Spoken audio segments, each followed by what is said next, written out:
우리가 알고 있는 대로 사도행전과 누가복음은 서로 연결점이 있습니다. 왜 그러냐면 누가복음을 기록한 사람 보고 사도행전도 기록하라고 하나님께서 말씀을 하셨어요. 그래서 누가복음을 기록한 의사 누가, 직업이 의사였습니다. 누가는. 그래서 의사였던 그 누가가 이제 누가복음을 기록하고 사도행전도 함께 기록하도록 하셨습니다. 그러니까 누가복음을 읽고 사도행전을 읽어보게 되면 이렇게 서로 연결점이 있어요. 이렇게 연결되는 것을 우리가 볼 수 있습니다. 같은 사람을 통해 기록하도록 하셨기 때문에 그렇습니다. 그래서 사도행전 처음 부분을 보게 되면 그 내용을 소개하고 있어요. 먼저 누가복음에서 무엇을 기록하였는지에 관해서 설명합니다. 여러분, 그 앞에로 누가복음도 맨 앞에 보면은 데오빌로라고 하는 사람이 나와요. 데오빌로. 그러니까 데오빌로에게 이제 그 수신자가 데오빌로다 이렇게 돼 있는데 사도행전도 데오빌로여 그랬습니다. 차이는 누가복음은 데오빌로 각하여 그랬어요. 아직 이물어지지 않는 이런 상황이었었죠. 그런데 사도행전에서는 이제 데오빌로여라고 좀 가깝게 친숙해졌다는 것을 우리로 알게 합니다. 그래서 누가복음에서 무엇을 기록하였는지에 대해서 앞부분에 설명하고 이어서 사도행전은 무엇을 기록할 것인가, 이 내용을 요약해 가지고 먼저 설명을 해주고 있습니다. 누가복음에서는 예수님께서 행하시고 가르치시기 시작하신 때부터 그가 택하신 사도들에게 성령을 통하여 지시를 내리신 뒤에 들리어 올라가신 날까지 모든 것에 대해서 썼다, 이렇게 소개합니다. 그러니까 예수님이 오시는 과정, 예수님이 오셔서 어떻게 자라고 활동을 하셨는가, 또 어떻게 메시지를 선포하셨는가, 어떻게 사도들을 세워서 가르치셨는가, 그리고 죽으시고 또 부활하시고 이런 그 승천까지 나와요. 거기도 보면 그 내용까지를 기록했다, 앞에서 그렇게 설명을 하고 있어요. 그렇죠? 그리고 이어서 이제 예수님이 부활하신 직후에 하신 일들을 3절로 5절에서 요약을 합니다. 이렇게 되어 있어요. 그가 고난을 받으신 후에 또한 그들에게 확실한 많은 증거로 친히 살아계심을 나타내사 40일 동안 그들에게 보이시며 하나님의 나라를 일을 말씀하시니라. 그렇죠? 사도와 함께 모이사 그들에게 분부하여 이르시되 예루살렘을 떠나지 말고 내게서 들은 바 아버지께서 약속하신 것을 기다리라.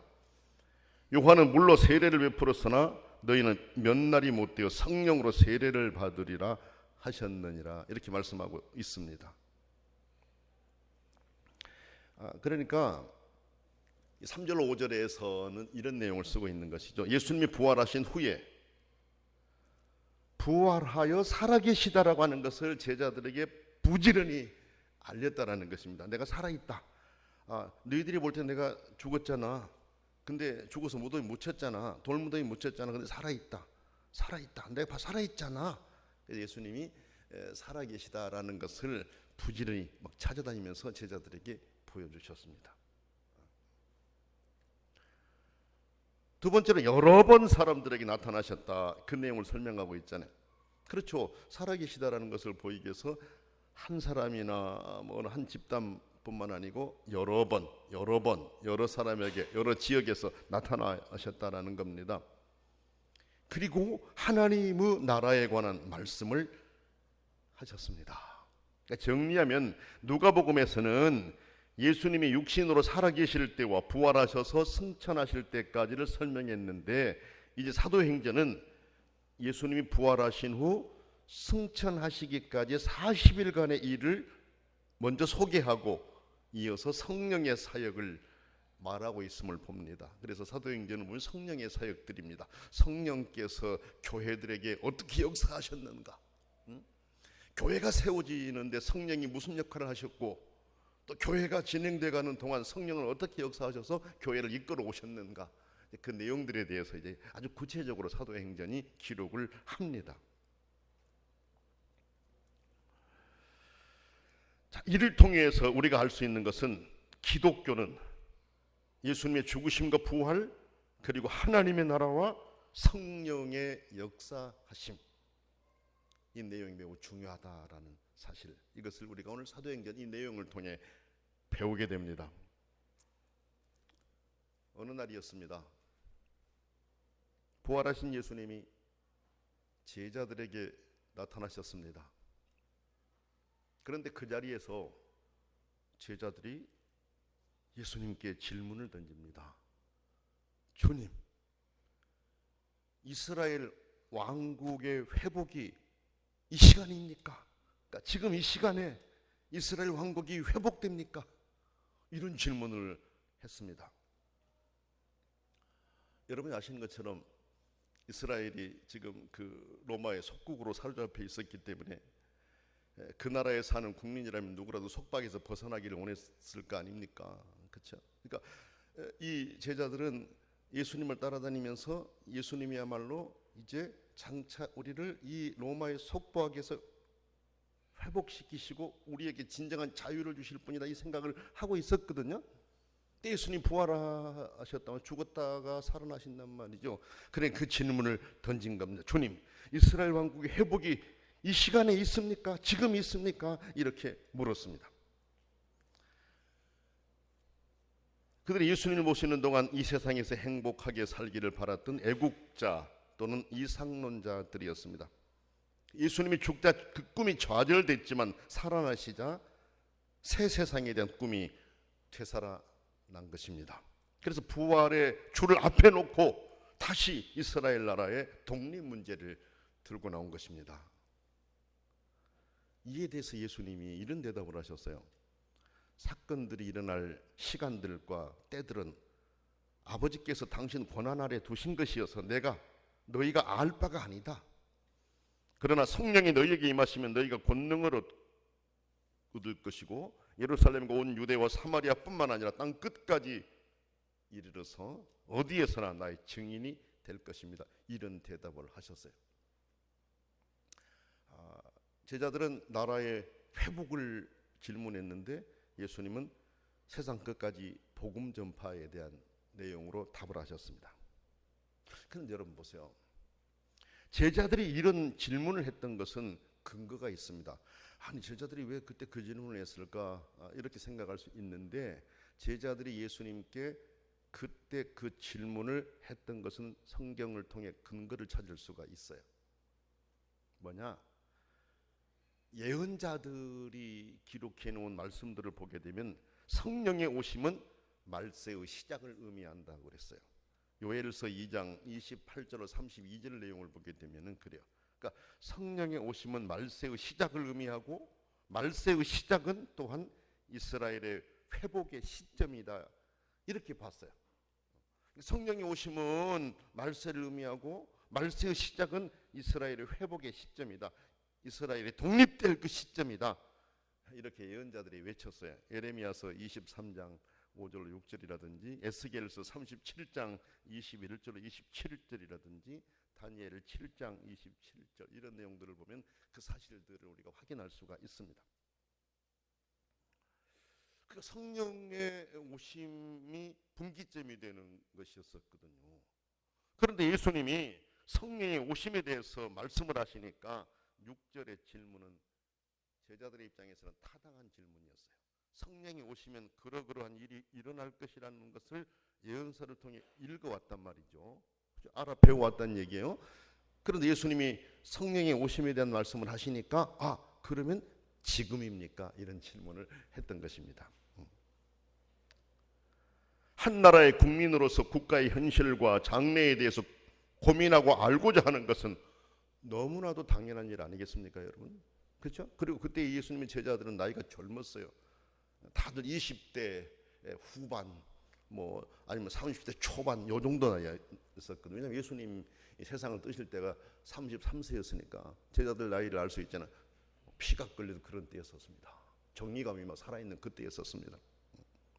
그러니까 그 젊은 마음을 가지고 있는 사람들로서 국가의 현실과 장래에 대해서 고민했다라고 하는 거, 그건 당연한 것이었어요. 자, 그러므로 제자들이 그 문제를 가지고 질문을 한 것을 너무 과소평가하려고 해서는 안 될 것입니다. 다만 예수님은 세상을 구원하러 오신 만주의 주이십니다. 주님의 관심은 이스라엘 나라 하나에 국한할 수가 없었습니다. 사도들은 이스라엘만을 위하여 선택된 자들이 아니었습니다. 그리고 교회는 세계 구원이라고 하는 보다 크고 보편적인 목적을 가지고 있어야 하는 존재임을 우리로 알게 하신 것입니다. 그래서 여러분, 우리가 이 주님의 이 말씀을 보면서 교회가 위치가 어디고 어떤 역할을 해야 되는가, 이걸 우리가 다시 한번 생각해 보게 돼요. 그렇죠? 교회는 물론 한 나라 안에 있습니다. 한 지역에 있습니다.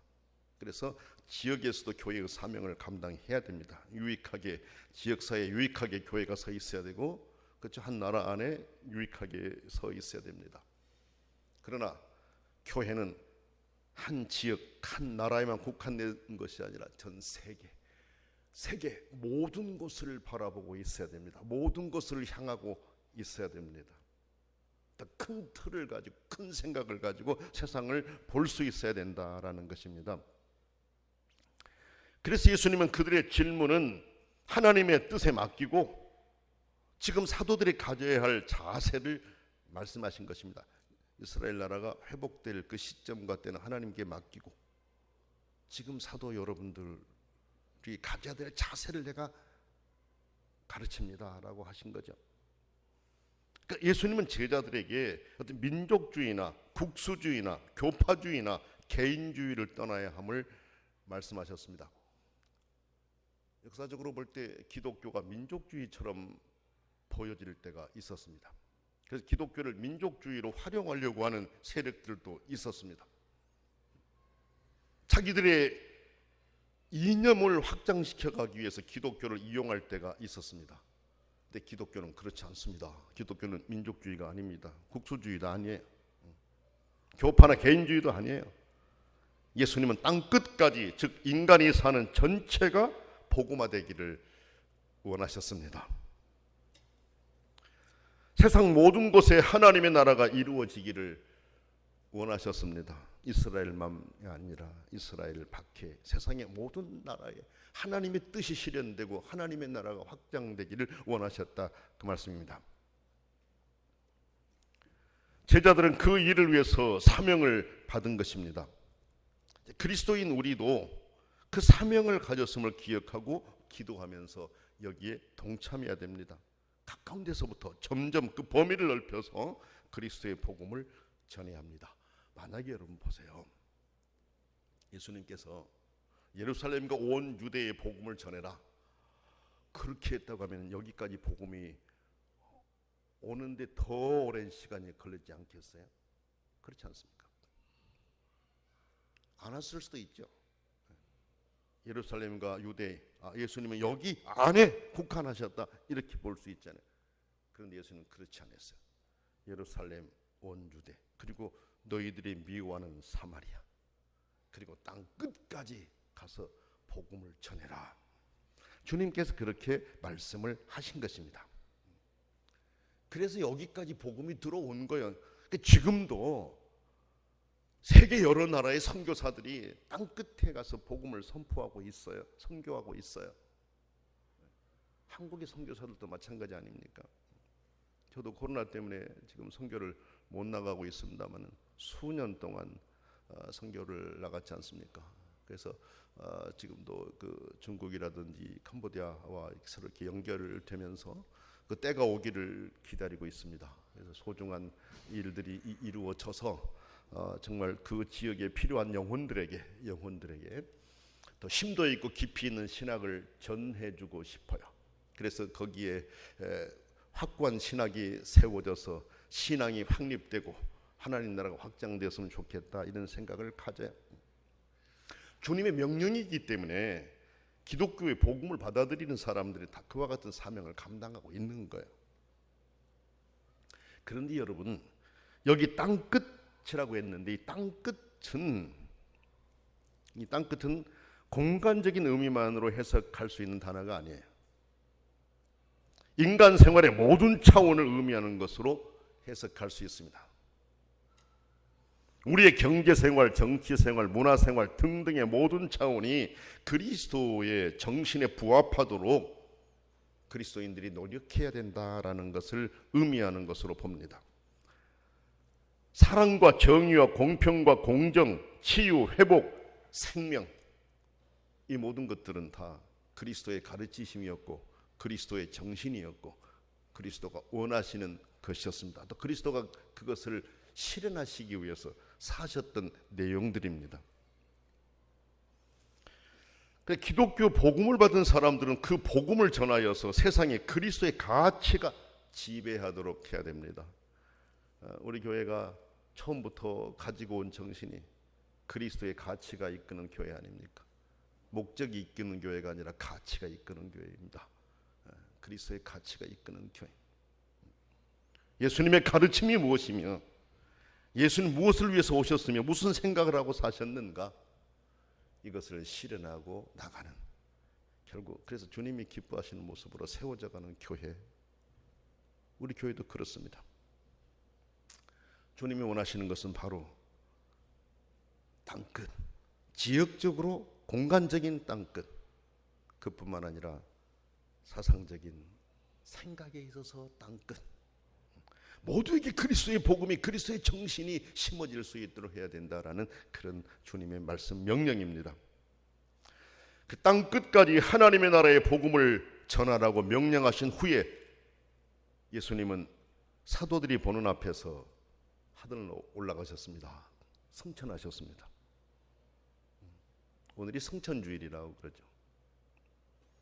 그리고 하늘로 올라가신 예수님은 하늘로 올라가신 그 모습으로 다시 오실 것이라고 말씀하셨습니다. 여러분 그 내용을 한번 보세요. 9절 말씀 보니까 이 말씀을 마치시고 그들이 보는데 올려져 가시니 구름이 그를 가리어 보이지 않게 하더라. 올라가실 때 제자들이 자세히 하늘을 쳐다보고 있는데 흰옷 입은 두 사람이 그들 곁에 서서 이르되 갈릴리 사람들아 어찌하여 서서 하늘을 쳐다보느냐, 너희 가운데서 하늘로 올려주신 이 예수는 하늘로 가심을 본 그대로 오시리라 하였느니라, 이렇게 말씀하고 있습니다. 사도들이 보는 앞에서 승천하셨어요.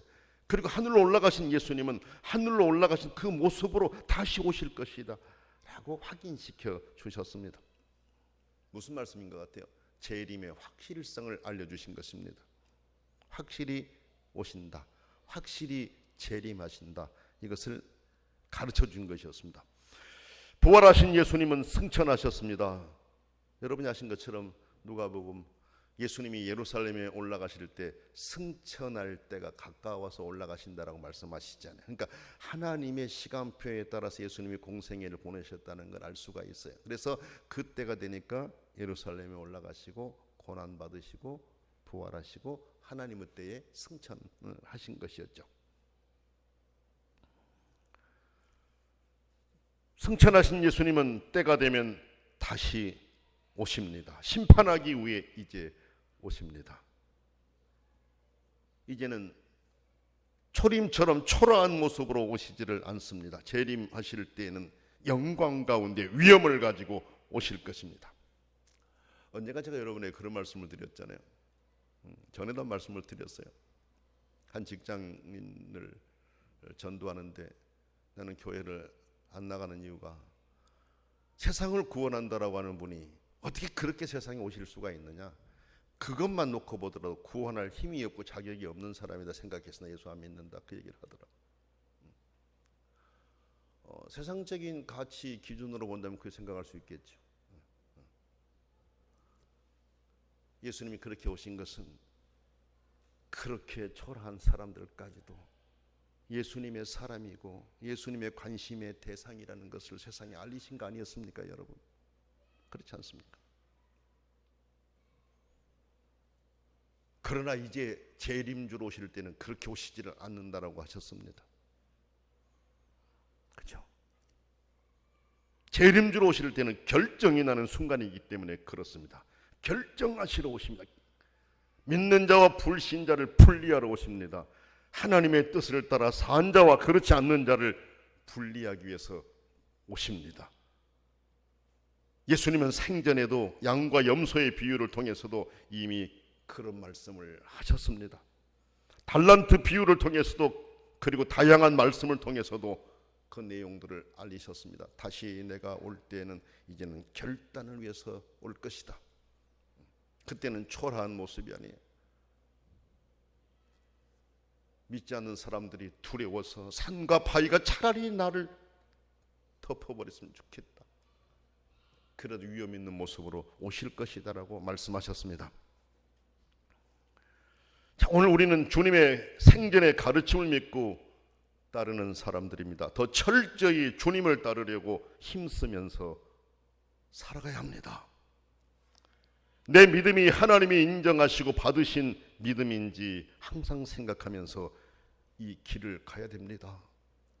여기 있는 저를 비롯해서 여러분 모두가 다 항상 나를 돌아봐야 될 것은 내 믿음이 하나님께 인정받는 믿음인가, 하나님이 인정해 주시는 믿음인가, 이걸 늘 생각해야 됩니다. 우리 믿음을 점검하는 기준 가운데 한 가지는 내가 선택하는 것이 하나님의 뜻을 먼저 생각하고 있는가, 아니면 내 생각을 앞세우고 있는가, 이것을 보면서 내가 하나님 앞에 인정받는 믿음인가 아닌가를 확인할 수가 있어요. 그렇죠?